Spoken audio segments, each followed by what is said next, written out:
Gifted Talks Fundraising offers you a seat at the table for a relaxed chat about what it takes to build successful giving programs. Marshalling decades of practical hands-on experience, the Gifted Directors provide helpful advice and top tips for achieving your fundraising goals.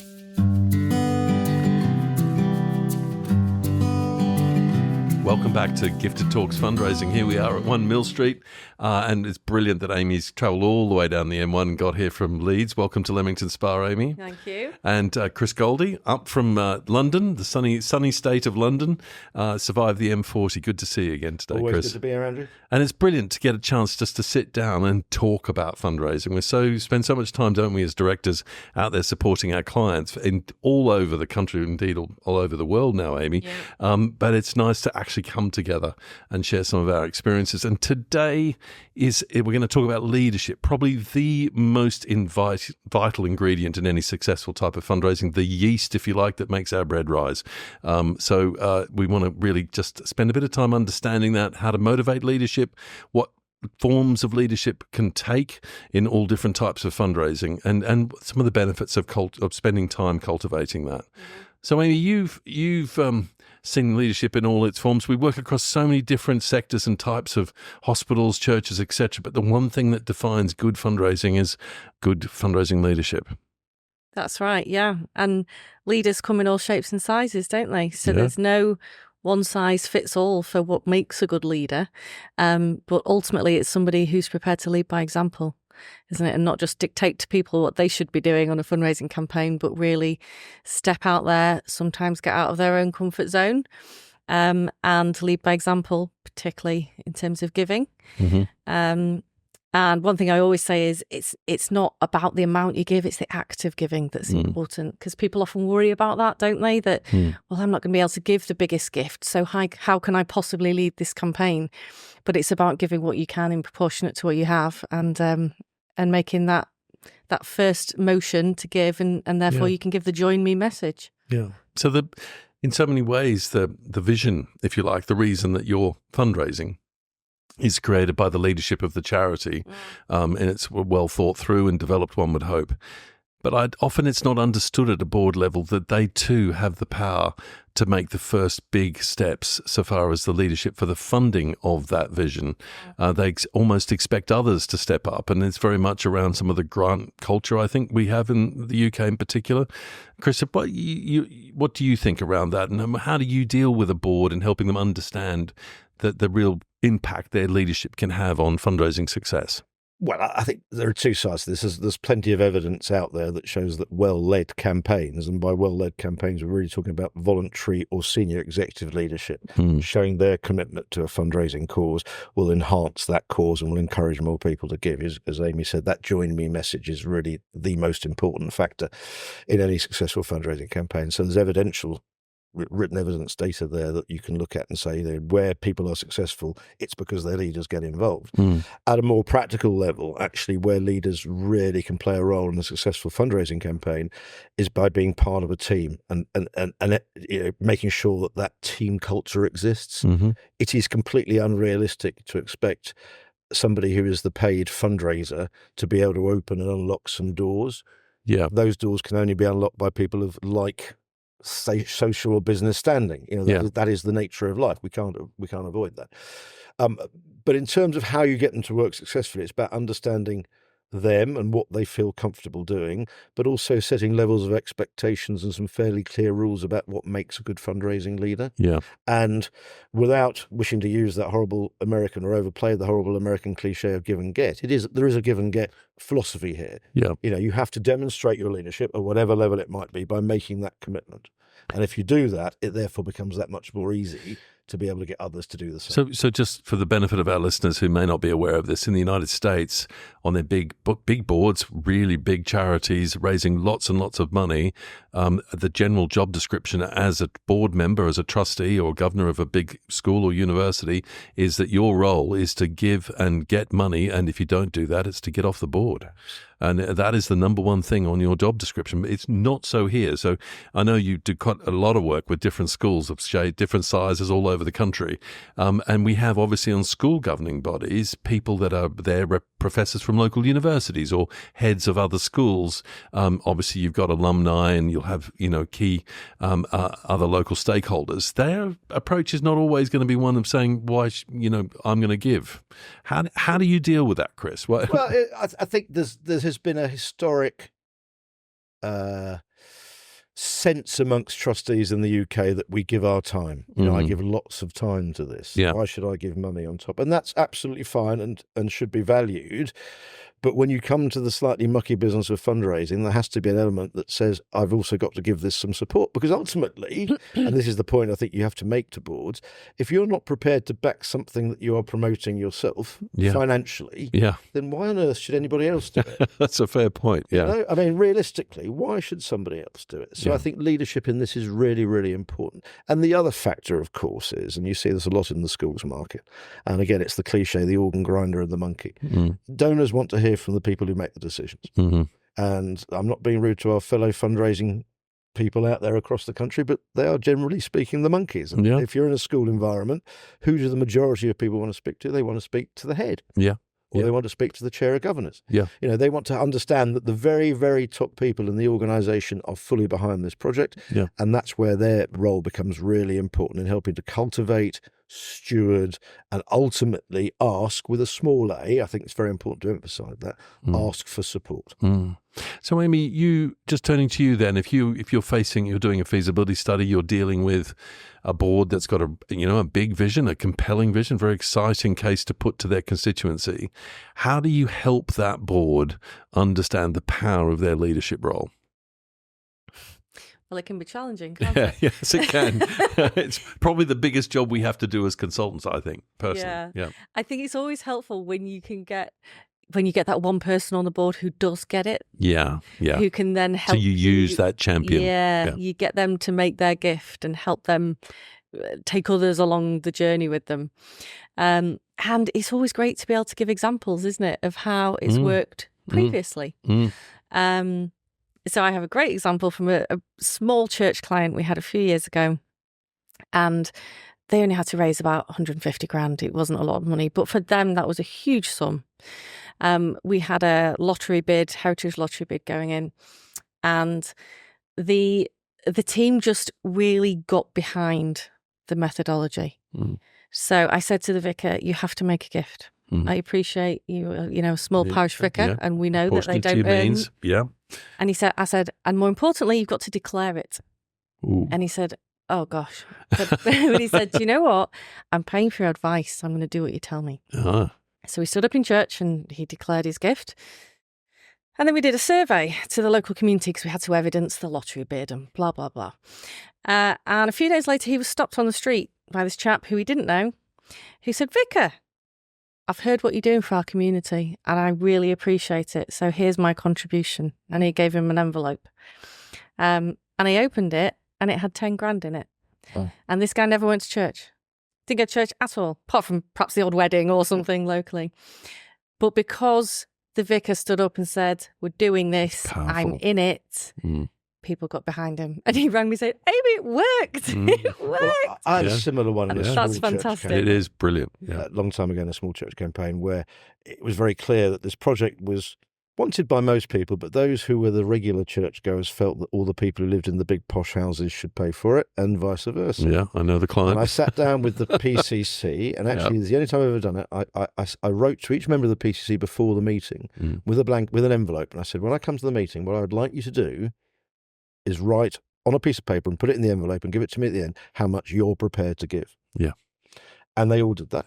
Yeah. And so when we had an Evensong meeting a couple of weeks later and all the church congregation came, I was able to say, well, when we started, you'd raised X. Yeah. The PCC have now all given. Yeah. And we've now raised Y. Yeah. So if you can all give before we go to the village as a whole. Yeah. If you can all make some form of commitment to this and show your leadership, your engagement, That's going to be really powerful. And that's exactly what happened. We then went to the village meeting. We were able to say, well, that's when we started. That's what the PCC did.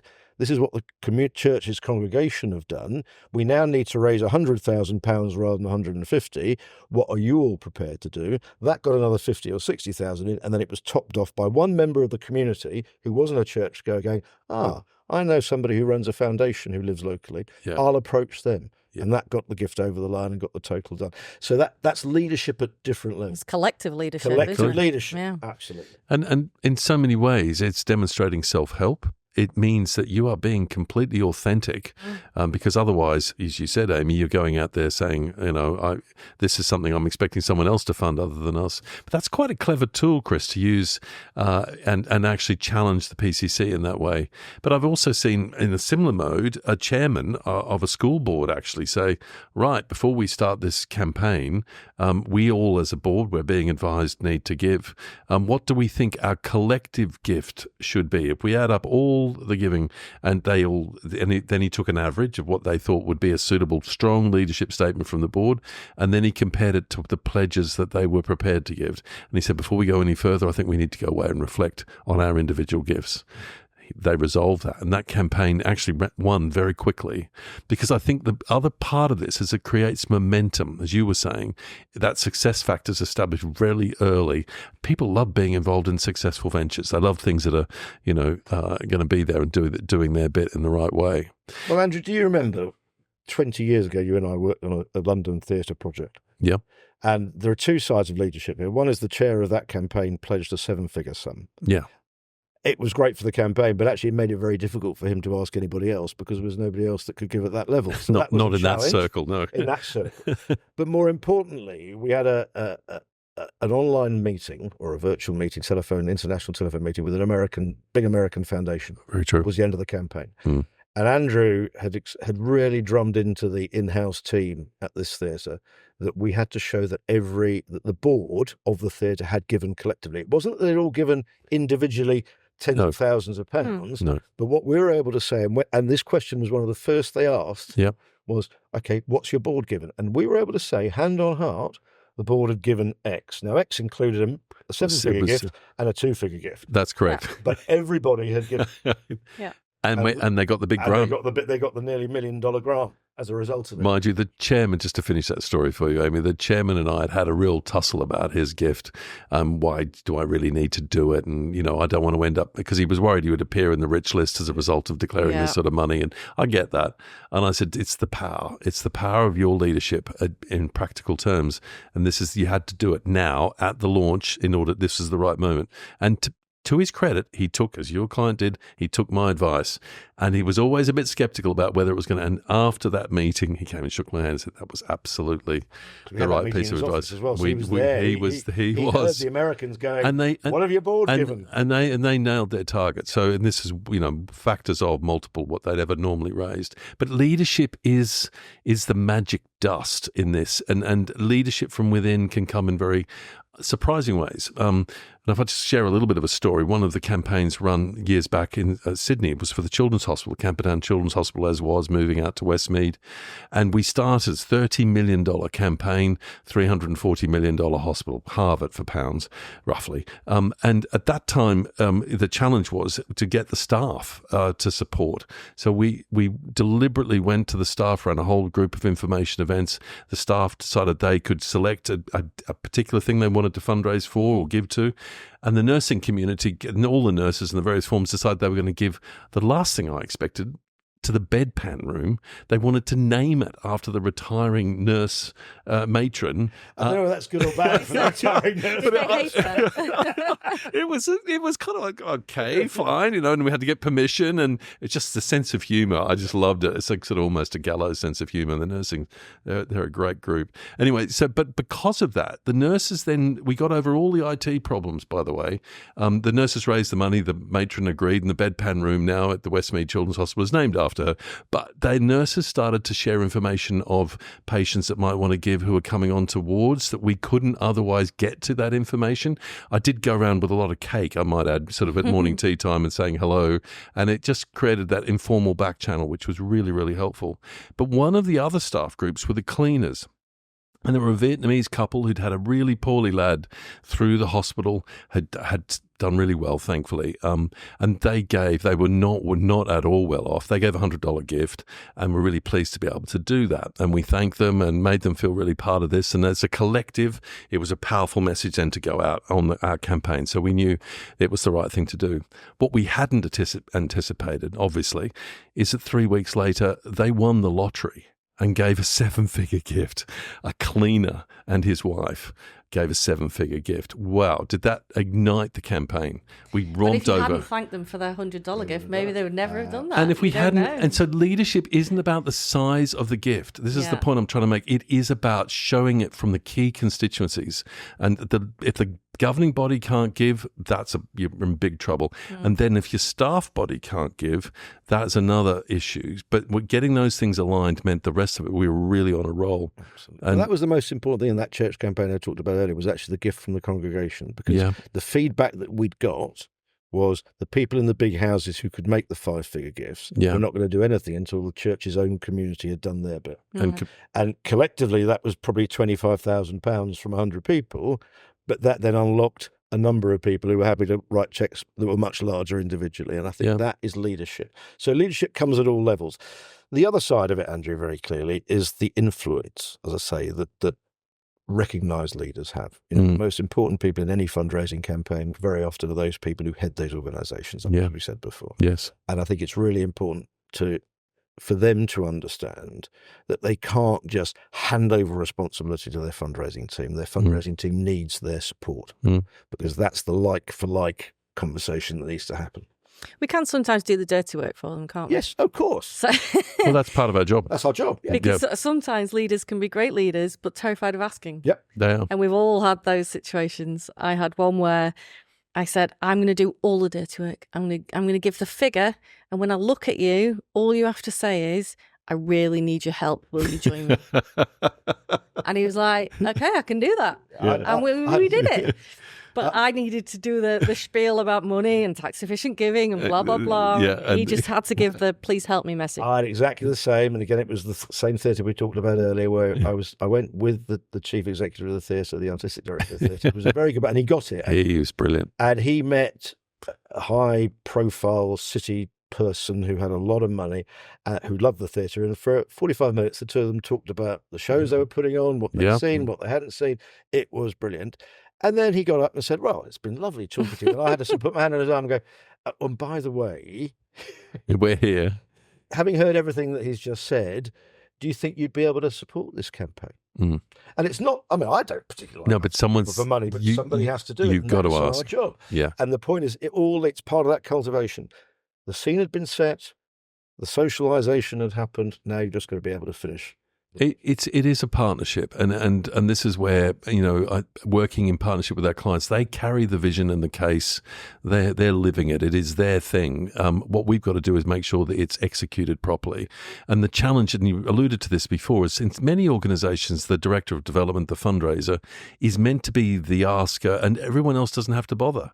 And guess what? The results demonstrate that. And you saw that in the benchmark surveys that you've been doing with schools and so on.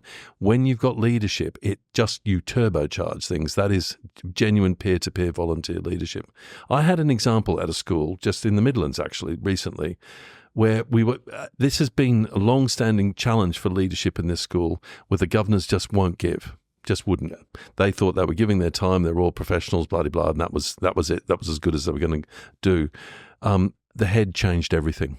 The head got up and said, I'm giving £10,000 to this. This is how I'm doing it, and I expect you all to join me. And my God, they are. Well, it was really powerful. So it wasn't the other way around. My first big cathedral campaign, there was a new dean. He understood. He stood in front of me at regular meetings with the electoral roll members, 20, 30 people, mostly elderly, but one or two quite big players there. And the dean, and as we know, deans may live in nice houses, but they don't get a lot of money. No, they certainly don't. He declared it. He stood up, just as your vicar did. He declared it. And that really unlocked it. For the next week and week after, I had people coming and going, I've done my sums, and I've worked out that I can afford to spend this much a month, and so I'd get my calculator out and we'd work out what that was over 5 years, and the look of relief and pure joy when they realised that their gift was worth £1,500. But that came back to the dean at the time standing up and going, And he'd only just arrived. I mean, he'd been there 2 weeks, literally, to say, I am giving to this campaign. Powerful message. Very powerful message.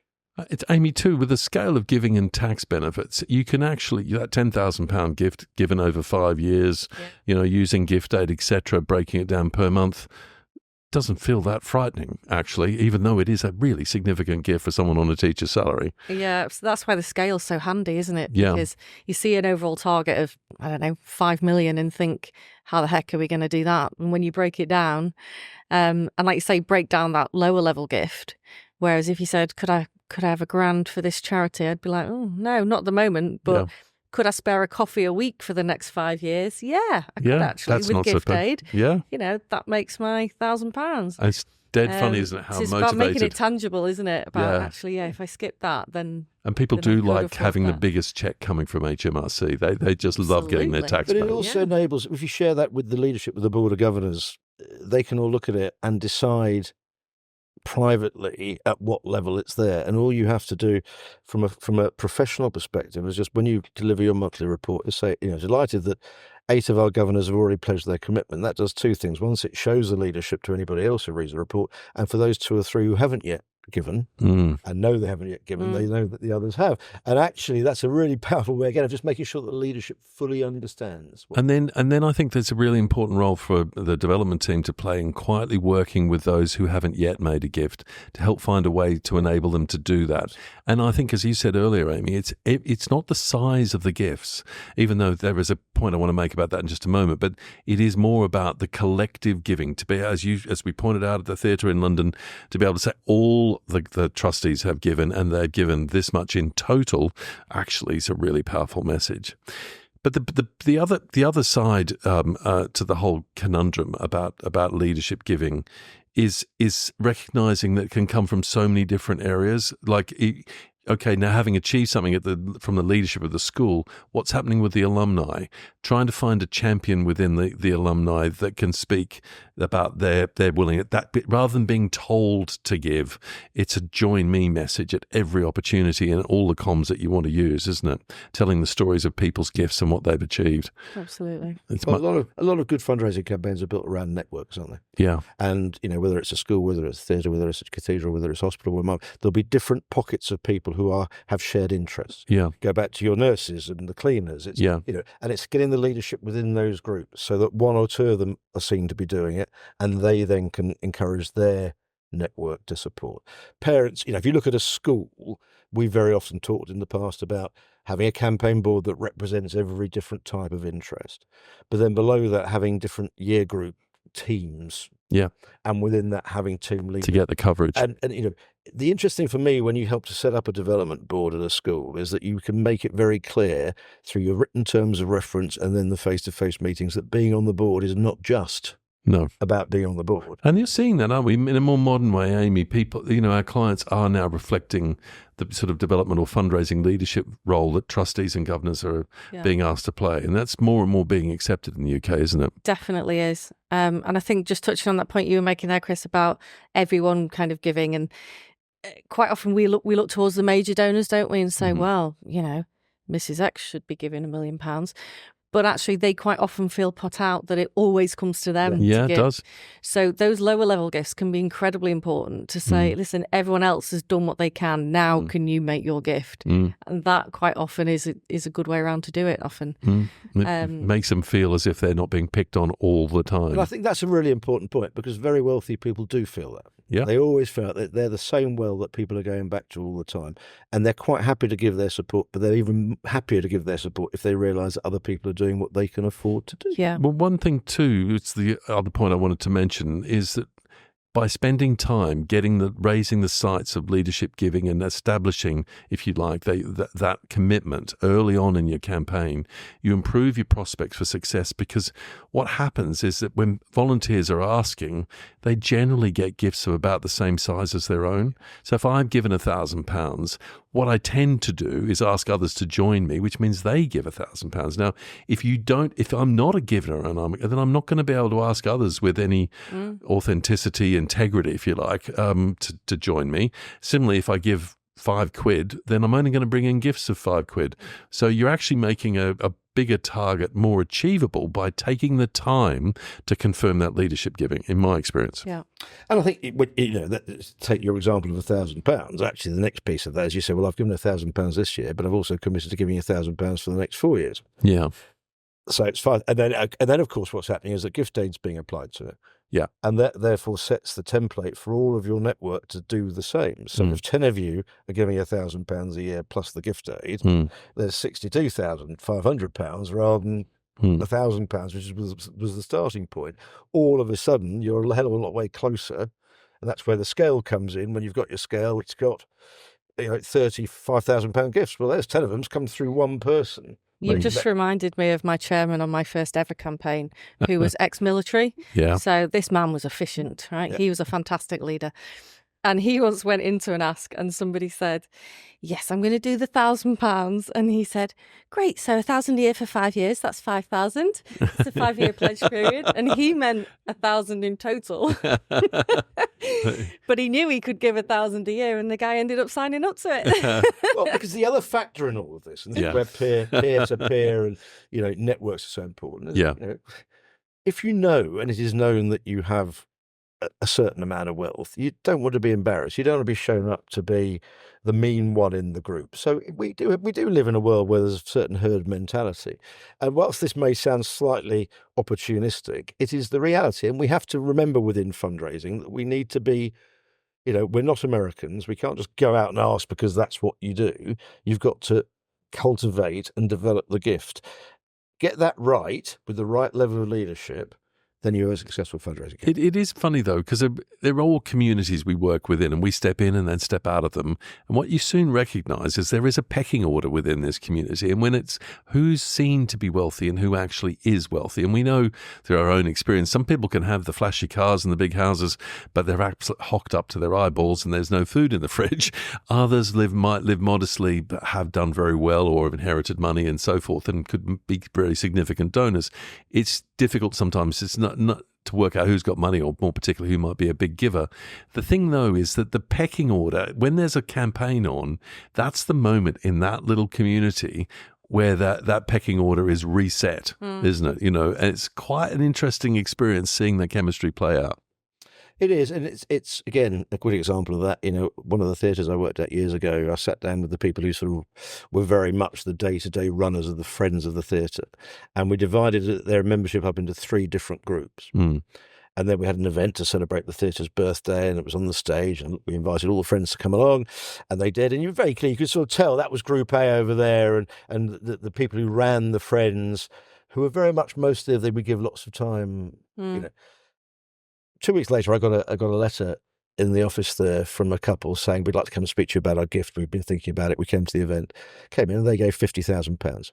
I looked at my list. They were in Group C because nobody knew who they were. No. They were relatively new into the area. Yeah. They were by far the largest individual gift from the Friends. And when I reported that back to the people I'd sat down with, they were like, well, I was going to give 500. They had to give, they had to up it as much as they could. Not all of them could afford to do more, but one or two were. But it changed the dynamic, But again, it demonstrated a leadership. There was a couple who, yes, they were fortunate enough to be able to afford it, but by making that commitment, I was able to use their gift without naming them directly to say, well, one of the people that we knew nothing about.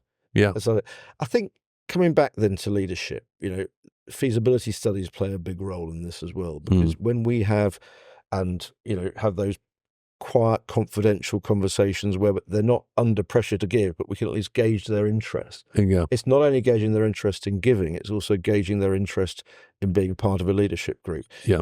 And again, another story from a school I work with, because this is where you have to be quite sensitive.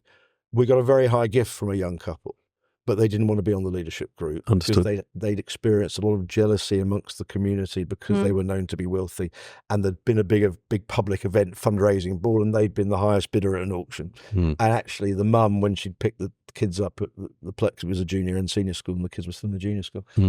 She was getting whispers and the school. So when we had a meeting. Myself and the head had a meeting with this couple, and they came in and they said, right, we decided what we're going to give you, and it was a significant sum of money. Yeah. So we said, well, that's brilliant. And would you like a role on our campaign board? No, we've talked about that, but actually we're not going to do that. So, Amy, I mean, one of the roles we play as objective outsiders in doing these feasibility studies and those confidential interviews is really trying to test the edges of where are the major gifts. But as Chris says, where is the leadership? Who's going to be the volunteer champion, the peer-to-peer asker, not just the head or the director or whatever?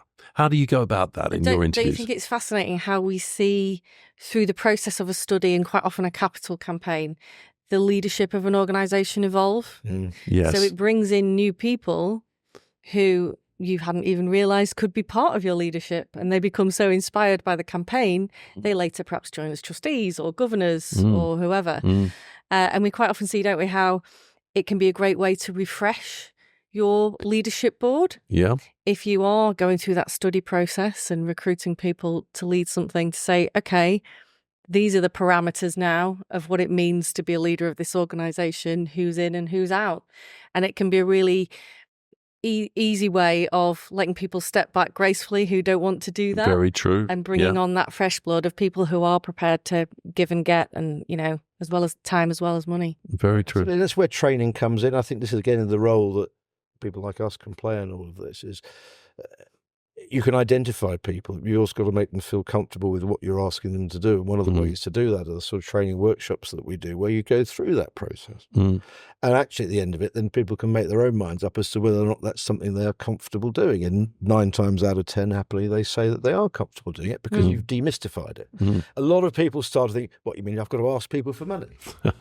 and yes, so there was at my time in Australia in particular, there was a thing called Amway. So, pyramid selling and all the rest of it. Is that what you're doing? And I just couldn't be further from what we're doing.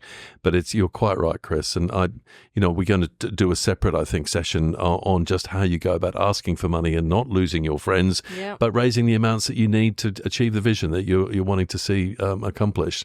So that's a full session for us to work on. So, Amy, just final thoughts from you then.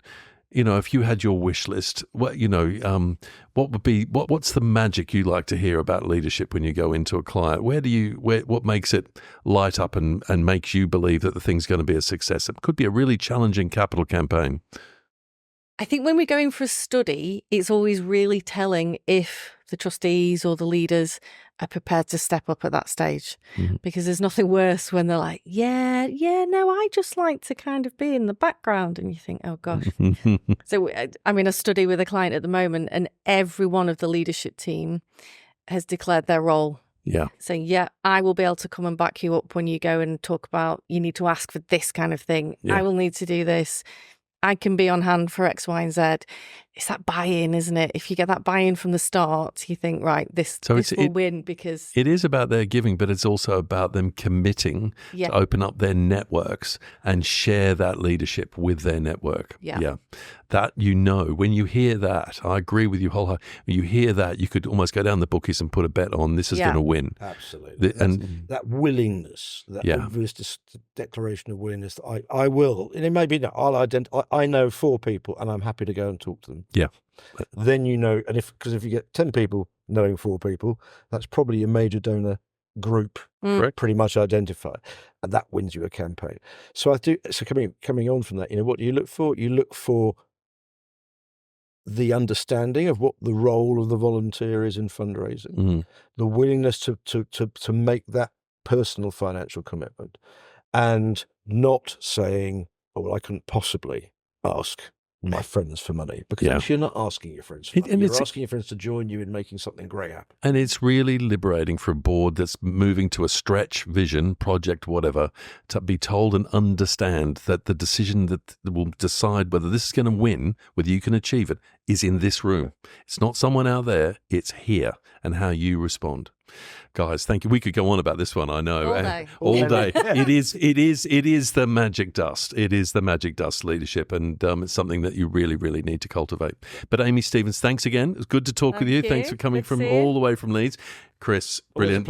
Brilliant. Thank you for coming up from London. It's always good to have you back at the centre of the universe in Leamington Spa, and we look forward to the next Gifted Talks fundraising. Thank you.